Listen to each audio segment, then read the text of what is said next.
Assalamualaikum warahmatullahi wabarakatuh. Sebelum kita mulai, mari kita bersyalawat kepada baginda Nabi Muhammad Shallallahu Alaihi Wasallam. Jangan lupa untuk subscribe channel ini, Cantika Story, agar tidak ketinggalan kisah-kisah penuh hikmah seperti ini. Pernahkah kamu mendengar kisah nyata tentang seorang lelaki sederhana yang dinikahi wanita bangsawan asing? Atau seorang perawat biasa yang hatinya dipilih oleh seorang majikan kaya yang lumpuh? Kisah ini bukan hanya cerita cinta, tapi tentang kesabaran, ketulusan, dan kuasa takdir dari Allah. Dengarkan sampai akhir, karena bisa jadi ini adalah cermin untuk kisahmu sendiri. Raka berdiri kaku di dalam kereta bawah tanah Moskow. Tangannya bergetar karena dingin, tapi matanya tajam membaca ulang alamat yang tertulis di kertas kusut di genggamannya. Dia baru saja turun di stasiun Sokolniki, dan kini melangkah pelan menembus badai salju yang lembut namun menusuk. Ia baru seminggu di Rusia. Seorang pemuda 26 tahun dari Temanggung, Jawa Tengah, yang meninggalkan sawah dan ladang demi mengadu nasib di negeri yang tak ramah pada cuaca. Ia datang dengan visa kerja, dibantu oleh seorang agen, untuk menjadi perawat pribadi seorang wanita muda lumpuh dari keluarga kaya. Namanya Anna Romanova, kata si agen sebelum keberangkatan. Kecelakaan mobil. Lumpuh total dari pinggang ke bawah. Kau akan tinggal di rumah mereka di distrik Arbat. Dalam hati, Raka hanya berdoa. Semoga ini bukan tipuan. Semoga ini bukan nasib buruk seperti cerita yang ia dengar dari teman-temannya sesama pekerja migran. Ia hanya ingin mengirim uang untuk orang tuanya di desa dan hidup dengan tenang. Ketika ia tiba di bangunan tinggi bercat abu-abu itu, ia disambut oleh seorang pelayan tua yang tak banyak bicara. Ia dibawa masuk ke dalam apartemen yang hangat dan mewah, seperti hotel bintang 5 yang hanya pernah ia lihat di televisi. Di ruang tamu, duduklah seorang gadis muda di kursi roda. Rambut pirangnya dikuncir rapi, matanya biru pucat namun penuh sorot luka. Ia memandang Raka sekilas, lalu kembali menatap jendela. "Namamu Raka?" tanyanya dalam bahasa Inggris pelan. Raka mengangguk sambil menunduk hormat. "Yes, I am Raka from Indonesia. I will do my best to help you." Anna tidak menjawab. Ia hanya mengangguk sekali, lalu memutar kursi rodanya perlahan menuju kamarnya. Hari pertama itu penuh keheningan. Raka membersihkan ruangan, mempelajari jadwal terapi, menyiapkan makanan dan obat. Anna tak banyak bicara. Bahkan ketika Raka mencoba mengajak bicara, ia hanya menjawab pendek dan cepat. Namun malamnya, saat Raka hendak kembali ke kamar kecilnya di lantai bawah, ia mendengar suara tangis dari kamar Anna. Pelan, tertahan, seperti menahan gemuruh yang hendak meledak. Raka berdiri di balik pintu. Tidak tahu harus apa. Hatinya seperti ditarik-tarik. Paginya, Anna duduk di meja makan, menatap bubur yang disiapkan Raka tanpa selera. "Aku tidak lapar," katanya singkat. "Kalau kamu tidak makan, tubuhmu akan lemah. Aku sudah buatkan yang ringan," kata Raka lembut. Anna mendengus. "Kau pikir aku peduli soal tubuhku?" Raka menatapnya. Tak marah, tak tersinggung. Ia hanya berkata pelan, "Kalau kamu tidak peduli, biar aku yang peduli. Aku datang dari jauh hanya untuk menjagamu. Jadi tolong beri aku kesempatan." Anna terdiam. Lama. Lalu tanpa kata, ia mengambil sendoknya dan mulai makan perlahan. Hari-hari berikutnya mulai berubah. Anna mulai menyapa. Kadang bertanya hal kecil. "Apa makanan favoritmu?" Atau, "Kenapa kau mau bekerja jauh dari keluargamu?" Dan Raka menjawab dengan jujur. "Aku suka sayur lodeh buatan ibuku. Dan aku kesini karena ingin membahagiakan mereka. Hidup di desa tidak mudah, Nona." Anna tersenyum tipis. Untuk pertama kalinya, hubungan mereka perlahan berubah. Bukan lagi perawat dan pasien, tapi dua jiwa yang saling menemukan kehangatan di tengah dinginnya salju Moskow. Namun, badai belum berlalu. Suatu malam, ketika Raka membantu Anna melakukan terapi ringan di ruang pribadi, pintu mendadak terbuka keras. Seorang pria tinggi dengan jas wol hitam masuk dengan sorot mata tajam. "Kau siapa?" bentaknya dalam bahasa Rusia, lalu menoleh ke Anna. "Kau biarkan orang asing menyentuhmu." Anna menghela napas. "Dia perawatku, Victor. Jangan mempermalukanku." Pria itu, yang kemudian diketahui sebagai kakak tiri Anna, menatap Raka penuh ancaman. "Orang sepertimu tidak pantas ada di rumah ini." Sejak malam itu, ketegangan mulai terasa. Setiap langkah Raka diawasi. Namun, Anna tidak berubah. Justru semakin terbuka. Ia mulai bercerita tentang masa lalunya, kecelakaan yang merenggut kedua kakinya, dan kesepian yang menelannya perlahan. "Aku dulu seperti boneka kaca di etalase," kata Anna sambil menatap langit malam dari balkon. "Tapi sekarang, entah kenapa aku merasa hidup." Raka hanya diam. Ia tak berani mengartikan ucapan itu terlalu jauh. Namun hatinya mulai goyah. Ia tahu dirinya jatuh cinta. Tapi bagaimana bisa ia mencintai putri bangsawan Rusia? Sementara ia hanya lelaki desa yang hidup dengan satu koper kecil? Dan di suatu pagi yang dingin, saat ia hendak menyajikan sarapan seperti biasa, Anna menyelipkan sebuah surat putih ke sakunya. Lalu tersenyum tanpa berkata apa-apa. Isi surat itulah yang akan mengubah segalanya. Pagi itu udara Moskow terasa lebih dingin dari biasanya.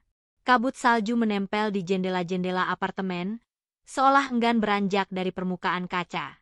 Raka mengenakan mantel tebalnya sambil mengecek jadwal terapi Anna yang ditempel di pintu kulkas. Namun pikirannya tak bisa lepas dari surat kecil yang kini tersimpan rapi di dalam saku dalam mantel coklatnya. Semalam, Anna menyelipkannya dengan gerakan cepat, tanpa bicara. Hanya pandangan matanya yang menembus hati. Surat putih tanpa amplop itu telah dibaca Raka hingga 10 kali. Ia hafal setiap baris kalimatnya. "Aku tidak tahu apa ini cinta, atau hanya rasa nyaman. Tapi setiap kali aku melihatmu, aku merasa ingin hidup lebih lama. Kalau aku memintamu untuk tetap di sini, apakah itu terlalu egois?" Raka menutup surat itu saat pertama kali membacanya, merasa degupan jantungnya berubah kacau. Ia tahu, jika perasaan itu benar dari hati Anna, maka ini bukan hanya soal rasa. Ini akan menjadi ujian besar. Di ruang tengah, Anna duduk menunggu. Pagi ini dia terlihat berbeda. Wajahnya segar, rambutnya dikepang dua, dan ada lipstik tipis di bibir pucatnya. "Selamat pagi," ucapnya. "Selamat pagi, Nona Anna," jawab Raka sambil menghindari tatapannya. Anna tersenyum. "Kau sudah baca suratnya, kan?" Raka menelan ludah. Ia menunduk, lalu mengangguk pelan. "Sudah." "Dan?" tanya Anna pelan, hampir berbisik. "Aku hanya seorang perawat, Anna. Aku tak ingin membuatmu terlihat buruk di mata keluargamu."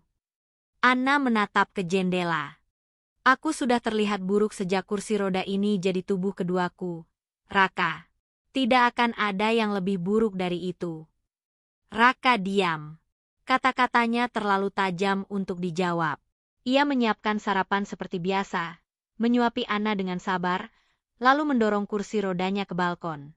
Angin musim dingin menyentuh wajah mereka. Langit terlihat bersih, biru muda, seakan melukis kedamaian di atas langit Moskow. "Raka," kata Anna, "aku sudah bicara dengan papaku." Raka menoleh cepat.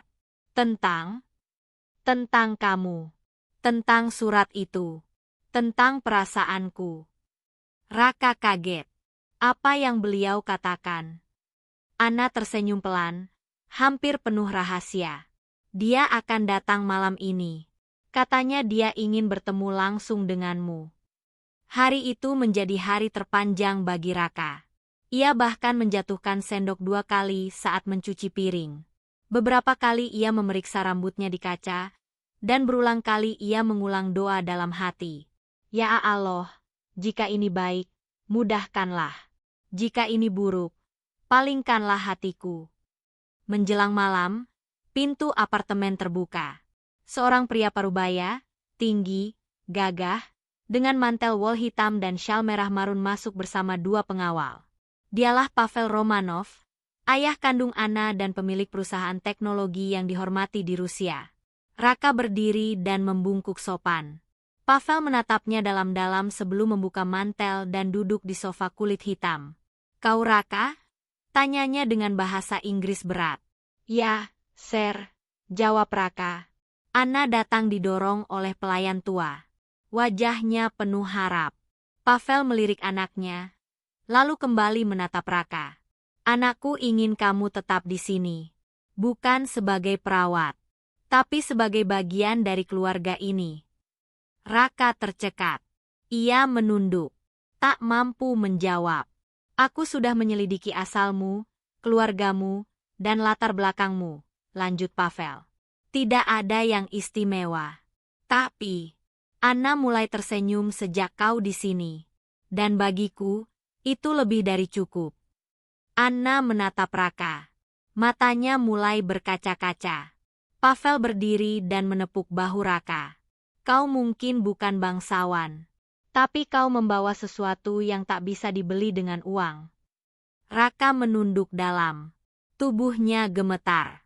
Ia menahan air mata. Anna berkata pelan, "Jadi, Raka, maukah kamu tinggal? Tidak hanya sebagai perawat, tapi sebagai pendampingku seumur hidup." Ruangan itu sunyi. Hanya suara detak jam tua di dinding. Dan hati Raka yang berdebar tak karuan. Ruangan itu terasa hening begitu dalam, seolah waktu berhenti sejenak demi satu kalimat yang tak kunjung terucap. Raka berdiri mematung. Matanya menatap ke lantai, sementara Anna duduk di kursi rodanya, menunggu jawaban yang mungkin akan mengubah hidup mereka berdua. Pavel Romanov masih berdiri, tangannya berada di bahu Raka. Di wajah pria tua itu tidak ada gurat kemarahan, tidak pula kesombongan. Hanya tatapan jujur dari seorang ayah yang mulai mengerti bahwa kebahagiaan putrinya tak bisa dibeli dengan gelar atau garis keturunan. Suara Raka tercekat. "Aku takut." Anna menatapnya, bingung. "Takut kenapa?" Raka menoleh pelan. "Takut mengecewakanmu. Takut tak bisa jadi imam yang layak." "Aku bukan siapa-siapa, Anna. Aku hanya anak petani dari pegunungan. Yang bisa kulakukan hanya merawat dan mencintai dalam diam." Anna terdiam sejenak, lalu tersenyum lembut. "Tapi justru karena kau mencintaiku dalam diam, aku percaya itu sungguh." Pavel menarik napas panjang, lalu duduk kembali. "Kau bisa belajar menjadi lebih baik. Tapi kebahagiaan tidak menunggu orang sempurna, Raka." Raka mengangguk pelan. Hatinya terasa hangat, namun gemetar. Ia tahu dunia tidak akan mudah menerima kisah seperti ini. Tapi saat ia memandang Anna, perempuan yang selama ini ia temani dalam senyap, ia rawat dalam sabar, ia cintai tanpa syarat, rasa ragu itu perlahan luntur. "Kalau begitu," ucap Raka mantap, "aku siap. Jika Anna menginginkanku bukan hanya sebagai perawat, tapi sebagai pendamping, maka aku akan melamar bukan dengan janji, tapi dengan tanggung jawab." Anna menutup wajahnya sejenak. Ia menangis. Tapi bukan karena sedih, melainkan karena bahagia, karena yakin, karena Allah telah mengirimkan jawaban lewat lelaki yang tak pernah ia duga. Keesokan harinya, keluarga Romanov mengundang seorang imam dari komunitas Muslim Tatar di Moskow. Di ruang keluarga yang biasanya sunyi, kini terdengar bacaan doa dan sholawat. Pavel duduk di samping Anna, dan di seberangnya, Raka mengenakan baju koko putih yang ia bawa dari Indonesia, yang sebenarnya ia simpan untuk hari kematian, namun kini justru dipakai untuk hari paling hidup dalam hidupnya. Dengan suara tenang, Raka mengucapkan ijab kabul dalam bahasa Arab yang dibimbing oleh sang imam. "Aku terima nikahnya Anna Romanova binti Pavel Romanov dengan mas kawin seperangkat alat sholat dan uang 100 rubel tunai karena Allah Ta'ala." Suasana hening. Lalu terdengar, "Sah," dari hadirin. Beberapa pelayan menangis. Pavel menatap Anna dengan mata berkaca. Dan Anna, yang biasanya kaku dan tegas, tersenyum seindah mentari pertama setelah badai. Setelah akad selesai, Raka mendekati Anna dan berbisik, Sekarang kau bukan hanya aman di tanganku, tapi juga di doaku. Anna menggenggam tangan Raka erat. Aku percaya, Raka. Karena cinta yang lahir dari kesabaran, tidak mudah gugur, bahkan oleh waktu. Beberapa hari kemudian, kabar pernikahan mereka mulai menyebar. Banyak yang meremehkan. Beberapa media lokal bahkan membuat berita sinis. Putri Romanov menikahi perawat asal Asia. Namun keluarga Anna berdiri tegak. Mereka tahu keputusan Anna bukan karena iba, tapi karena cinta yang diuji waktu. Pavel memasang pernyataan resmi. Kami menerima keputusan putri kami. Ia tidak memilih berdasarkan darah, tapi berdasarkan hati. Dan kami mendukungnya sepenuh hati.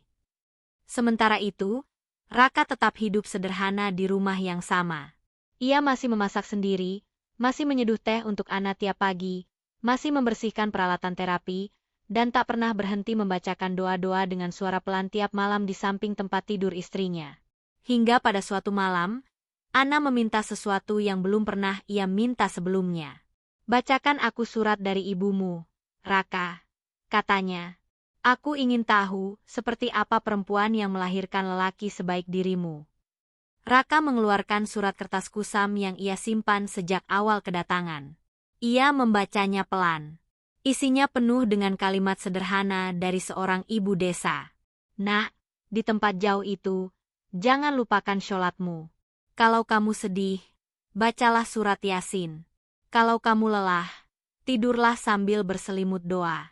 Ibu tidak tahu apakah kamu akan bertemu cinta, tapi ibu yakin kamu akan bertemu takdirmu. Air mata Anna menetes. Ia menatap suaminya dan berbisik. Kau sudah bertemu takdirmu, Raka. Dan aku merasa baru saja dilahirkan kembali. Salju mulai mencair di halaman rumah Romanov. Air dari atap menetes pelan membentuk irama tenang. Pepohonan gundul mulai menumbuhkan tunas-tunas kecil. Musim semi datang dengan lembut, membawa aroma kehidupan baru, tak hanya bagi kota Moskow, tapi juga bagi dua hati yang baru saja disatukan. Di dalam kamar yang hangat dan terang, Raka membantu Anna berpindah dari kursi roda ke tempat tidur. Gerakan mereka seperti tarian sunyi. Sudah tak ada lagi rasa sungkan. Tidak ada lagi jarak antara pasien dan perawat. Yang ada kini adalah seorang suami yang menjaga istrinya dengan cinta dan kehormatan. Kau tahu, kata Anna sambil menyandarkan punggung ke bantal, dulu aku paling benci musim semi. Karena aku merasa dunia ini terus berjalan, sementara aku tetap duduk di kursi ini. Raka tersenyum, duduk di sampingnya. Tapi sekarang, Anna memandang keluar jendela. Sekarang aku tak keberatan diam di sini, selama ada kamu di sisiku. Raka mengangguk pelan, lalu berkata, kita akan belajar berjalan bersama. Pelan-pelan. Beberapa hari kemudian, Anna mengikuti sesi terapi fisik yang lebih intensif. Raka selalu mendampinginya. Bukan hanya sebagai suami, tapi juga sebagai tangan, kaki, dan semangat yang selalu hadir. Salah satu alat terapi itu adalah alat penyangga tubuh berbasis robotik yang mahal.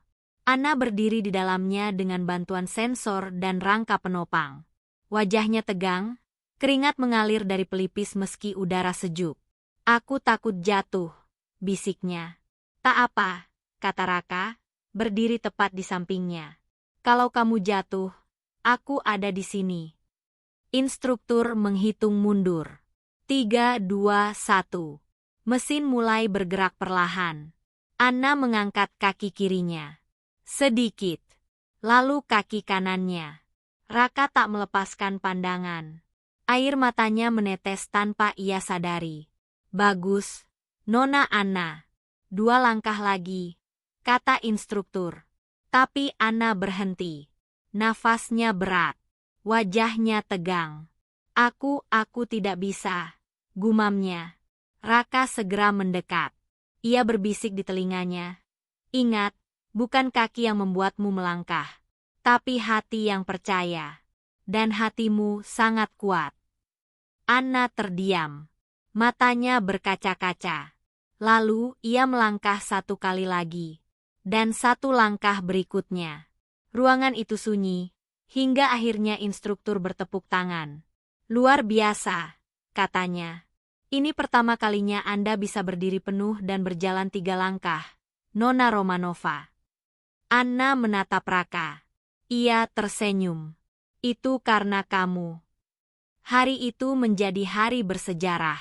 Dan saat malam tiba, Anna menuliskan tanggal hari itu di jendela kamar dengan spidol putih. Ia menulis, langkah pertama bersama suamiku. Sementara itu, kehidupan pernikahan mereka mulai menjadi sorotan.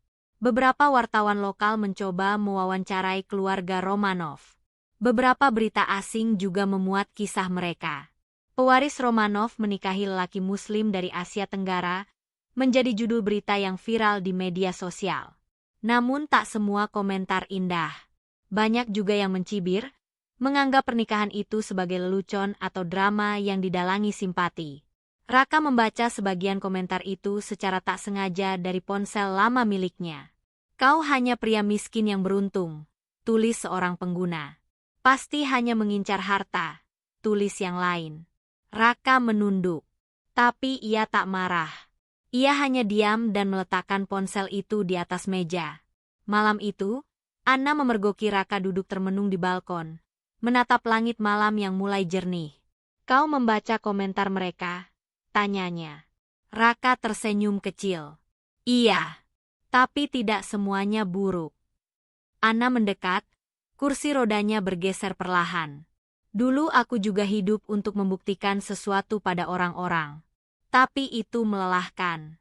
Sampai aku sadar, aku tak perlu membuktikan apa-apa selain bahwa aku bersyukur. Raka menatap istrinya. Kamu tidak takut semua ini berubah? Aku bukan dari duniamu, Anna. Anna menggenggam tangan suaminya erat. Justru karena kamu bukan dari duniaku, maka Allah menciptakan dunia baru di antara kita. Kalimat itu menenangkan hati Raka. Ia menatap langit yang bertabur bintang. Di kejauhan, menara-menara masjid komunitas Muslim Moskow mulai menyalakan lampu. Dan di dadanya, ia merasa cinta itu bukan hanya soal dua hati yang saling memiliki, tapi dua jiwa yang saling meneguhkan menuju ridho Allah. Mereka tak tahu apa yang menanti ke depan, tapi mereka tahu mereka akan melangkah bersama. Musim semi telah benar-benar mekar. Taman kecil di belakang rumah keluarga Romanov berubah menjadi lautan warna. Bunga tulip, mawar, dan anggrek musim dingin tumbuh bersamaan, seolah menyambut kehidupan baru yang dimulai di dalam rumah itu. Anna mulai lebih sering berada di luar ruangan. Kursi rodanya dilapisi selimut lembut, dan Raka akan duduk di sampingnya, membaca Al-Quran dengan suara pelan. Sejak menikah, Anna menunjukkan rasa penasaran yang mendalam terhadap Islam. Ia tak hanya bertanya tentang sholat dan puasa, tapi juga tentang surga, sabar, dan makna sujud. Aku ingin tahu, kata Anna suatu pagi saat duduk di dekat kolam ikan, kenapa setiap kali kau sujud wajahmu terlihat damai? Raka tersenyum. Ia menutup mushaf kecil di tangannya. Karena saat sujud, aku dekat sekali dengan Allah. Seolah semua beban dunia meleleh bersama air mata. Anna diam. Lama. Lalu ia bertanya lagi, apa aku bisa merasakan itu juga? Siapapun bisa, Anna, jawab Raka lembut. Tapi itu bukan soal gerakan. Itu soal hati yang tunduk. Hari itu, Anna meminta Raka mengajarinya wudhu. Ia duduk di kursi roda di dekat wastafel kamar mandi. Raka menuntunnya satu persatu dengan penuh kesabaran. Ia basuhkan air ke tangan Anna, ke wajahnya, lalu ke kakinya yang tak lagi bisa ia rasakan. Aku tidak merasa air itu, kata Anna, menatap kakinya yang pucat. Tapi Allah tetap tahu bahwa kamu niat bersuci, kata Raka pelan. Rasa di kulit bukan syarat diterima, tapi niat di hati, itulah yang menentukan. Anna mengangguk. Wajahnya tenang, namun matanya berkaca-kaca. Ia belajar membaca basmalah, mengenakan hijab lembut yang dibelikan Raka dari toko kecil komunitas Muslim. Hari demi hari, ia semakin yakin bahwa cahaya itu datang bukan hanya dari cinta manusia, tapi dari petunjuk Allah yang tak memilih siapa. Pavel Romanov, ayah Anna, memperhatikan perubahan putrinya. Suatu malam, ia memanggil Raka ke ruang kerjanya. Duduk berdua di depan perapian yang hangat, suasana terasa seperti percakapan antara dua lelaki yang saling menghormati. Putriku berubah sejak mengenal agamamu, kata Pavel, menatap api yang berkedip-pelan. Awalnya aku takut, tapi kini aku melihat kedamaian dalam wajahnya. Raka mengangguk hormat. Anna yang memilih jalan itu sendiri, Tuan. Saya hanya membimbing semampu saya. Pavel menatap Raka. Wajahnya keras, namun ada kelembutan di sudut matanya. Saya tahu kamu mencintainya dengan jujur. Dan sebagai ayah, tak ada yang lebih berharga selain melihat anaknya merasa dicintai.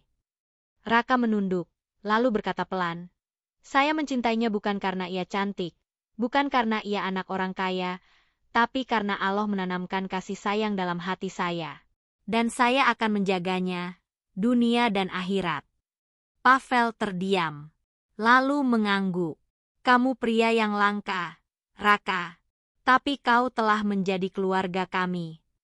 Hari Jumat itu, Anna mengenakan gaun putih sederhana. Ia duduk di sajadah lebar yang dibentangkan di ruang sholat kecil yang dibuat khusus di rumah mereka. Di hadapannya, Raka menjadi imam, membacakan surah pendek dengan suara lembut. Di sampingnya, ustaz komunitas Muslim Tatar menjadi saksi. Setelah salam, Anna berdoa pelan dalam bahasa Indonesia yang masih kaku. Tapi setiap kata keluar dari hatinya. Ia menyebut nama Allah dengan air mata, menyebut ibunya yang telah wafat, dan memohon agar ia diberi kekuatan untuk menjadi wanita yang syalihah, meski tak bisa bersujud sempurna seperti orang lain. Raka memandangnya, lalu menggenggam tangannya. Sujud itu bukan soal menyentuh lantai, tapi soal menundukkan diri. Dan kau sudah lebih tunduk dari banyak orang yang bisa berdiri tegak. Anna tersenyum, lalu menunduk. Di atas sajadah itu, dia menaburkan kelopak mawar putih, bunga kesukaannya. Dan sejak hari itu, mereka menamai ruangan kecil itu sebagai Taman Mawar Sajadah. Setiap hari, mereka sholat bersama di sana. Tak ada yang lebih indah dari dua hati yang disatukan oleh cinta dan dipelihara dalam ibadah. Raka kini bukan hanya menjadi perawat, bukan hanya suami, tapi juga imam dalam arti sesungguhnya. Namun di balik ketenangan itu, badai masih mengintai dari kejauhan. Bukan badai salju, tapi badai keputusan besar yang akan menguji, apakah cinta mereka bisa tetap utuh ketika harus memilih antara cinta dan negara, antara keyakinan dan dunia. Di balik dinginnya kota Sankt Petersburg yang perlahan berubah menjadi salju putih, rumah keluarga Smirnova tetap hangat oleh percakapan yang semakin akrab. 3 bulan telah berlalu sejak Ivan meminta Pavel tetap tinggal lebih lama untuk membantu proses pemulihan Alena, dan kini Alena bukan hanya kembali bisa duduk, tapi juga mulai belajar berdiri dengan bantuan alat penyangga. Di luar salju turun pelan. Di ruang tamu rumah besar itu, Pavel tengah duduk bersila di depan perapian, membacakan surat dari ibunya yang ia terima lewat pos. Di depannya, Alena duduk di kursi roda, matanya bersinar penuh haru. Aku ingin sekali bertemu ibumu, Pavel, katanya lirih.